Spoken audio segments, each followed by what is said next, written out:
Shalom.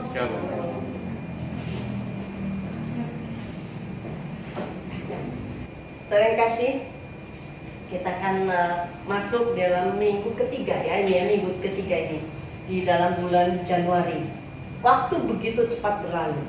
Saudara yang kasih, kalau kita mendengar kata menderita, nggak ada yang mau untuk menanggungnya, kan? Paling nggak mau. Tapi kalau sukacita, bahagia, itu kayaknya senang. Nah, saudara yang kasih, di dalam Alkitab itu banyak tokoh-tokoh Alkitab yang mana mereka kehidupannya banyak penderitaan. Mereka menjalani sesi kehidupannya dari A sampai Z itu menderita terus, itu banyak. Ya, bahkan anak saya Yeskiel, saya kasih nama itu Yeremia, dan juga Yusuf. Itu kalau di dalam Alkitab itu top markotop dalam penderitaan mereka.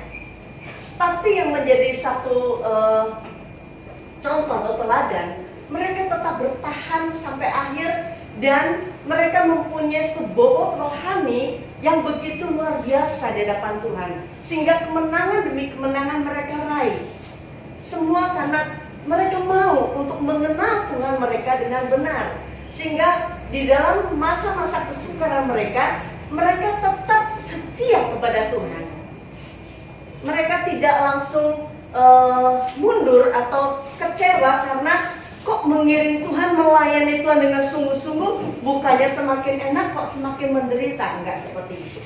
Sering kasih, kita akan belajar lagi lewat satu tokoh Alkitab yang tidak disebut namanya. Kita akan baca di dalam Matius. Ini tokoh wanita yang bukan orang Yahudi, tapi dia memberikan teladan. Nah, ini sudah bolak-balik kita baca juga. Ayo, semoga hari ini kita mendapat rema kembali ya.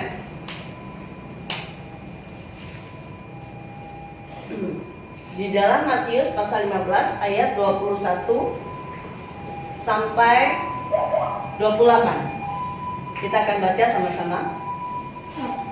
Lalu Yesus pergi dari situ dan menyingkir ke daerah Tirus dan Sidon.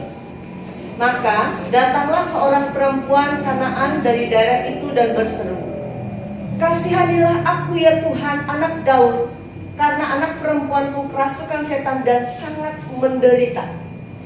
Tetapi Yesus sama sekali tidak menjawabnya. Garis bawah ini. Tetapi Yesus sama sekali tidak menjawabnya. Lalu murid-muridnya datang dan meminta kepadanya, "Suruhlah ia pergi." Dan ia mengikuti kita dan berteriak-teriak. Jawab Yesus, "Aku diutus hanya kepada domba-domba yang hilang dari umat Israel." Tetapi perempuan itu mendekat dan menyembah dia sambil berkata, "Tuhan, tolonglah aku." Tetapi Yesus menjawab, "Tidak patut mengambil roti yang disediakan bagi anak-anak dan melemparkannya kepada anjing." Kata perempuan itu, "Benar Tuhan, namun anjing itu makan remah-remah yang jatuh dari meja tuannya." Maka Yesus menjawab dan berkata kepadanya, "Hai ibu, besar imanmu, maka jadilah kepadamu seperti yang kau kehendaki." Dan seketika itu juga anaknya sembuh. Saudara kasih, kita sudah lihat bagaimana cerita tentang perempuan Kanaan ini. Perempuan Kanaan ini datang kepada Yesus. Meskipun saat itu Yesus tidak ingin kedatangannya diketahui tadi di Markus 7:24. Kalau zaman sekarang netizen yang selalu sang idolanya itu kalau kemana-mana pada tahu aja. Ya, nah ini karena Tuhan udah santero jagat saat itu di daerah itu tuh udah pada tahu siapa Yesus. Dan kebetulan ini sang perempuan ini, sang ibu ini sudah bertahun dia menderita di dalam batinnya karena melihat penderitaan anaknya. Kalau di sini kita memperjuangkan seorang anak yang mungkin sakit-sakitan ya. Ingat Denada, artis Indonesia, anaknya 3 tahun sekarang lagi melawan leukemia. Semua hartanya udah nggak jadi perhitungan buat dia. Yang penting dia berjuang untuk anaknya sembuh. Sampai sekarang masih ada di Singapura. Teman saya dulu punya anak juga autis. Dia gigitin ininya sendiri, tangannya, pokoknya dia berusaha nyakitin dirinya. Atau dia berendam di air, kesukaannya dia tidur di air. Takut kan? Saya lihat itu di matanya udah lelah, menderita, tapi dia juga berjuang supaya anaknya sembuh dari autisnya. Udah nggak tahu berapa banyak yang dia keluarkan untuk kesembuhan si anak ini. Ini hati seorang ibu yang kepingin dia rajin untuk datang beribadah, meskipun anaknya masih begitu-gitu aja. Tapi di dalam hatinya dia punya harapan satu saat ketika anak itu besar, sedikit banyak ada kesembuhan, ada perubahan. Itulah hati seorang ibu. Wah, kalau datang itu dia kalau ngamuk udah digigitin, kalau datang tuh udah pada biru, hitam-hitam di sini, bekas-bekas kanan kiri. Dia harus jagain hampir 24 jam, nggak bisa kemana-mana. Sampai dia nggak mau punya anak lagi karena anak satu aja dia udah repot sekali.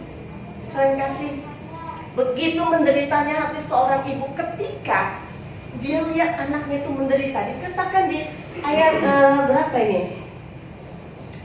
Ayat 22. Kasihanilah aku ya Tuhan, anak Daud, karena anakku perempuan kerasukan setan dan sangat menderita. Bukan cuma menderita, tapi sangat. Berarti keadaannya udah nggak tahu. Kalau yang suka lihat film horor yang perempuan yang kerasukan setan yang akhirnya mati karena dia sampai dia mati dia tetap kerasukan, itu wajahnya udah nggak karu-karuan. Saya ngeri sekali lihatnya. Mungkin seperti itu, mungkin gitu ya, wajahnya udah seperti itu, udah nggak karuan. Aduh, saya punya kenalan anaknya yang perempuan suka ngamuk-ngamuk aja, dia nggak pernah mandi, rasanya sedih gitu ya lihatnya kayak begitu. Nah ini pasti sudah lama dia menderita kerasukan setan, nggak ada enaknya. Nah, apa yang dilakukan oleh Yesus? Ketika perempuan ini melihat Yesus, dia langsung berteriak. Nah, sering kasih perlu diketahui oleh kita bahwa saat itu orang Yahudi menyebut bangsa Kanaan itu kafir.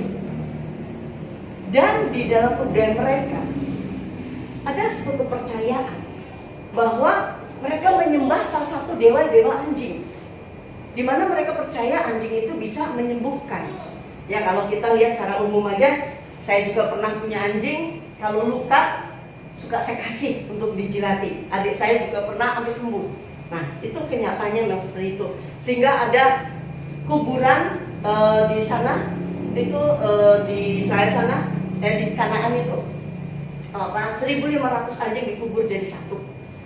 Mereka mendewakan anjing, ya, dan sehingga mereka dikatakan seperti anjing, orang kafir. Nah, saya kasih, kalau kita datang kepada orang yang kita harapkan menolong, ya, namun ketika kita datang terus kita tidak seperti ekspektasi kita, nggak langsung ditolong, apa yang menjadi dalam hati dan pikiran kita?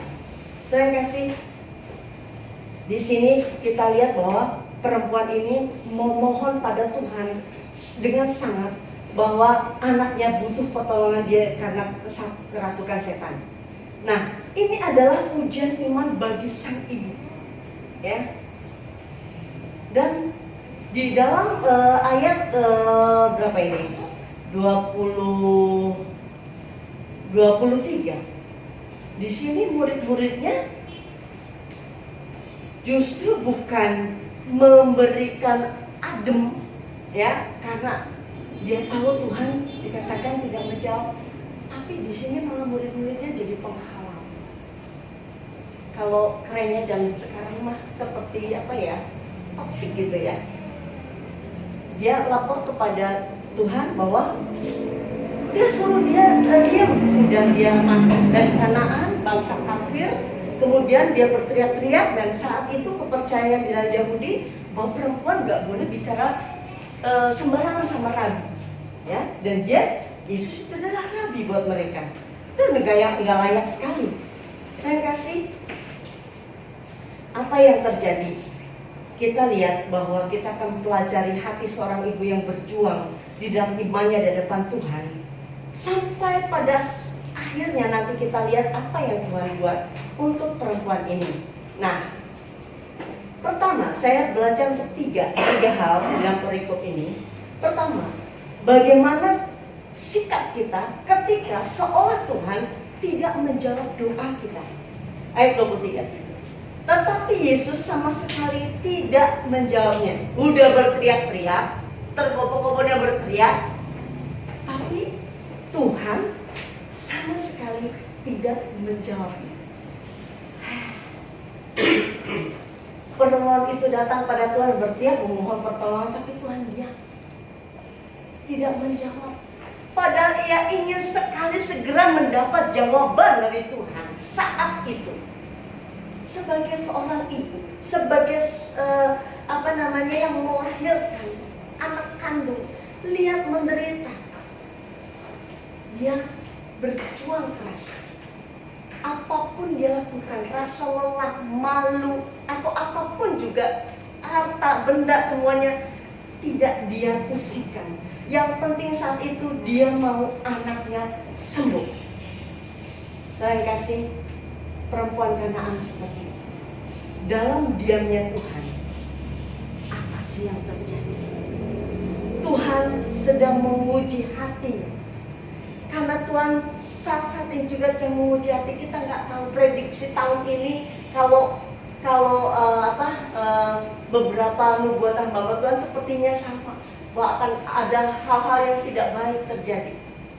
Ya kita nggak ngerti, tapi kita juga tidak boleh menganggap remeh nubuatan. Ya kalau memang hal itu terjadi, memang Tuhan di Alkitab memang seperti itu. Sebelum kedatangannya bencana alam begitu banyak dan ada inflasi selama 5 tahun dan sebagainya. Hai, kalau secara telinga manusia kita yang harus kita lakukan apa? Kita hanya berharap pada Dia, bukan berharap kepada pertolongan. Tapi pada saat tahun ini kita yakin bahwa Tuhan menyertai. Tapi seandainya pada saat kita di dalam penyertaan Tuhan atas kehidupan kita tetap merasakan masih ada hal di mana kok Tuhan sepertinya tidak menjawab. Ingat saudaraku, saat itu Tuhan sedang menguji hati kita, kualitas iman kita supaya semakin berbobot. Tuhan mau justru pada saat diamnya Tuhan kita mau mengenal Dia, pribadinya lebih lagi dekat kepada Dia. Perempuan ini nggak mundur, saudara, sama sekali tidak mundur. Justru dia semakin terus berteriak kepada Tuhan. Kita lihat ayat 24. Jawab Yesus, aku diutus hanya kepada domba-domba yang hilang dari umat Israel. Saudara kasih, ketika kita mendapat jawaban dari Tuhan, tapi jawabannya seperti ini, seolah Tuhan itu menolak doa. Aku datang bukan untuk bangsa yang lain, untuk umat Israel. Dia tahu, dia sadar bahwa dia bukan umat Israel saat itu. Dia di bangsa kafir, nggak masuk perhitungan. Apa yang dilakukan? Begitu keluar jawaban dari Tuhan, malah penolakan. Seharusnya wajar kalau perempuan ini ketika ditolak dia mundur. Ya benar, dia langsung kecil hati atau sebagainya. Itu secara manusia biasa. Dia bisa mundur, dia malu, ya. Tapi lihat, dia tidak meninggalkan Tuhan. Karena apa yang diharapkan saat itu seperti belum kelihatan, dia bukan tidak meninggalkan Tuhan saat itu. Justru ketika dia mendengar kata-kata dari Tuhan seperti itu, dia semakin, kita lihat ayat 25, tetapi perempuan itu mendekat dan menyembah Dia sambil berkata, Tuhan tolonglah aku. Dia tidak serta-merta mundur karena ditolak dari perkataan Tuhan. Dia justru semakin datang tersungkur menyembah Dia dia semakin berserah diri, dia semakin berharap kepada Tuhan. Tuhan, tolonglah aku. Saya kasih. Begitu Tuhan menguji dia habis-habisan saat itu. Di dalam keputusasaannya, dia bawa seluruh apa yang menjadi beban hidupnya benar-benar di kaki Tuhan. Dia menguatkan hati dan lebih mendekat lagi kepada Tuhan. Saudara kasih, mungkin akan kita alami, mungkin kita tidak tahu perjalanan kehidupan kita sepanjang tahun ini apa yang akan terjadi. Kalau di dalam kehidupan kita ini ada hal yang tidak sesuai dengan target kita, kok sepertinya Tuhan belum mengulurkan tangan. Ingat perjuangan wanita ini di hadapan Tuhan. Dia tidak mundur sedetik pun, selangkah pun tidak. Dia justru semakin tersungkur, semakin menyembah kepada Dia. Dalam hatinya dia tahu bahwa Tuhan yang dia datangi adalah Tuhan yang sudah terbukti banyak sekali melakukan mujizat. Sering kasih. Kemudian apakah setelah Yesus melihat perempuan ini menyembah dia, meminta pertolongan pada dia, segera Tuhan menolong? Kita lihat. Yang ketiga, di dalam ayat 26 sampai 27. Tetapi Yesus menjawab, tidak patut mengambil roti yang disediakan bagi anak-anak dan melemparkannya kepada anjing. Terus jawab perempuan ini, kata perempuan itu, benar Tuhan, namun anjing itu makan remah-remah yang jatuh dari meja tuannya. Ketika seolah keadaan justru berbalik dari apa yang dia harapkan, dia mendengar jawaban Tuhan kembali, merendahkan dia, seolah merendahkan si perempuan itu. Tapi perempuan itu tidak ada kata kecewa, tidak tersinggung, ya. Meskipun tadi kita lihat baca juga murid-muridnya, Tuhan berisik dia, suruh pergi. Tapi dia tetap ada dalam hadirat Tuhan. Sering kasih, perjuangan seorang ibu demi kesembuhan anaknya sangat-sangat luar biasa. Imannya diuji habis-habisan oleh Tuhan. Banyak tokoh dalam Alkitab juga diuji habis-habisan. Yusuf, Ayub, ya, Abraham dan banyak sekali.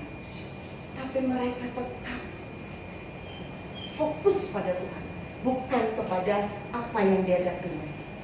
Ya, kata yang keluar bukan kata-kata untuk ibu ini, ya langsung. Kan sama manusia kita berharap bahwa Tuhan saat itu mau langsung menjawab bahwa anakmu saat ini sudah sembuh. Itu kepinginnya. Tapi justru saat itu kok sepertinya Tuhan malah melempar kata-kata berikut seperti merendahkan si perempuan ini. Saya kasih ujian demi ujian dihadapi oleh perempuan ini, ya, sang ibu ini. Jawaban yang Tuhan berikan kepada dia harusnya mengecewakan sang ibu ini. Tapi dia tidak kecewa, bahkan semakin merendahkan hati keluar dari mulut perempuan ini. Ya Tuhan, katakan di ayat 27, benar Tuhan, namun anjing itu makan remah-remah yang jatuh dari meja tuannya. Saya kasih, kalau kita punya guguk, kalau yang hidup normal, karena ada orang kasih saking sayangnya sama anjing, dikasih satu meja sama tuannya, ada. Tapi ada juga yang dikasih pakan secara istimewa, ya. Tapi kalau anjing liar, bukankah perempuan Kanaan itu di luar bangsa Yahudi? Dia seperti tidak dianggap sama sekali. Tapi dia tahu bahwa Kalau toh dia harus jadi anjing, nggak apa-apa. Makan remah-remah yang lebihan dari tuannya makan, nggak apa-apa. Dikatakan seperti itu. Saya kasih begitu luar biasa nih apa yang dikatakan oleh perempuan ini. Dan di ayat 28 adalah puncaknya. Maka Yesus menjawab dan berkata kepadanya, "Hai ibu, besar imanmu, maka jadilah kepadamu seperti yang kau kehendaki." Dan seketika itu juga anaknya sembuh. Di dalam Markus 7 ayat 30 dikatakan, perempuan itu pulang ke rumahnya, lalu didapatinya anak itu berbaring di tempat tidur, sedang setan sudah keluar. Saudara, begitu sukacitanya ketika apa yang menjadi perjuangan dia sebagai seorang ibu harus dilalui tahap demi tahap yang gak enak untuk dia. Harga diri dan semuanya dipertaruhkan saat itu. Tapi apa yang dia dapat dari Tuhan?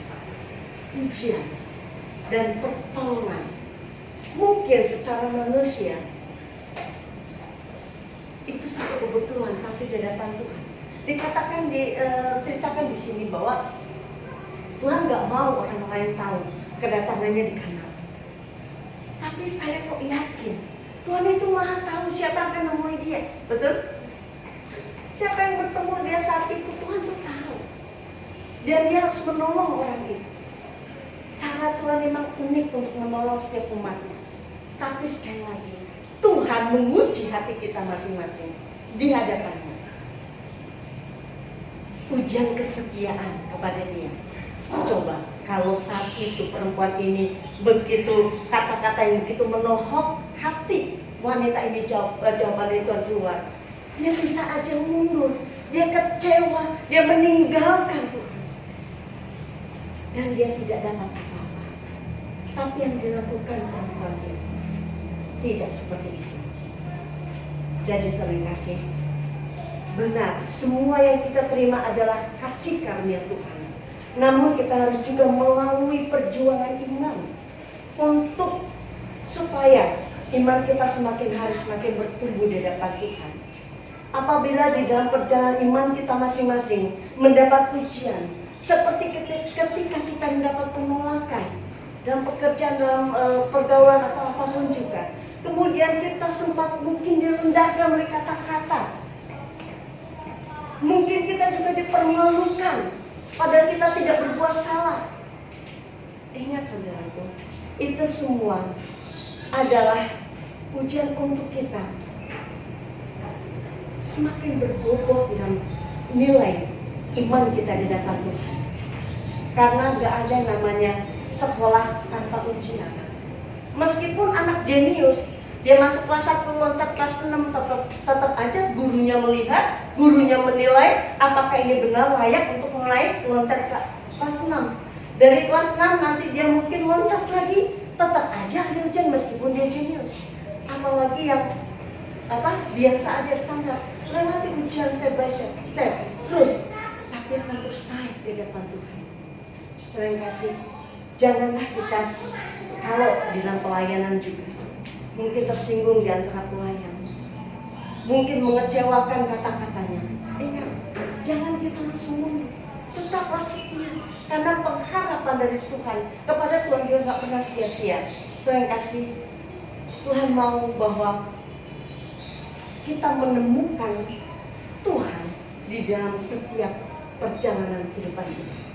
Melalui apa? Melalui pengenalan akan Tuhan.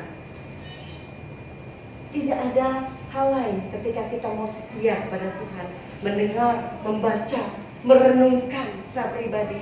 Itu kita semakin harus mengenal akan Tuhan. Dan saya kasih, kita harus menjaga hati ini supaya iman kita tetap berkobar, tetap semangat. Dia pada saat kita melihat teman kita, sesama pelayan, sesama jemaat, saling menguatkan. Mungkin Pak Gembala nggak bisa message satu-satu, tapi kalau keingat satu nama, ayo, mungkin udah ada sarana HP semua kan, kuatkan, apa kabar? Kita tanya supaya mereka tahu bahwa Tuhan memperhatikan kehidupan sesama melalui kita. Jangan sampai kita kenal di dalam berjemaat, di dalam pelayanan. Ayo, apalagi kita tahu bahwa kedatangan Tuhan sudah semakin dekat. Berjaga-jaga. Masing-masing bertanggung jawab diri sendiri di hadapan Tuhan. Nggak ada yang bisa dompleng. Meskipun kita tahu, wah imannya Ibu Yola luar biasa, dompleng supaya sama-sama masuk surga, diangkat sama Tuhan. Nggak bisa. Perjuangan iman itu sendiri-sendiri. Sehingga ada satu pujian lama yang mengatakan bahwa adakah iman di hatimu ketika Tuhan datang? Adakah iman di bumi ini? Nah, seperti itu. Saya lupa syairnya. Jadi berjaga-jagalah di dalam hati kita untuk terus kita bertelur di kaki Tuhan. Apapun mungkin bisa terjadi tahun ini, tapi ingat Tuhan menyertai kita. Tapi bukan karena Tuhan menyertai kita terus kita lolos dari semuanya. Ada ujian demi ujian yang kita hadapi. Tapi yakinlah bahwa apa yang kita hadapi, kita berjuang bersama Tuhan. Mungkin nggak kelihatan, memang nggak kelihatan, tapi kita bisa rasakan kehadirannya, pertolongannya. Tuhan mau apa yang kita raih saat ini tidak menjauhkan diri kita dari Tuhan. Apa yang kita punya saat ini, yang kita genggam saat ini, justru harusnya kita semakin mendekat kepada Tuhan. Perempuan ini, ketika dia melihat Tuhan nggak menjawab, begitu jawabannya tidak enakin hati, dia tidak langsung berubah setia.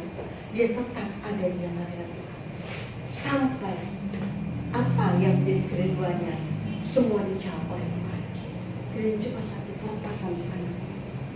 Saya kasih, mari bangun iman kita lebih lagi di depan Tuhan. Jangan sampai kalah oleh keadaan. Sikon bangsa ini enggak karuan, dunia ini enggak karuan. Media massa selalu menakutkan, tapi ada kabar damai, kabar sukacita, kabar kekuatan yang Tuhan berikan melalui firman Tuhan. Hanya dalam Yesus kita mendapat ketenangan. Hanya dalam Yesus kita bisa mendapat kekuatan. Amin.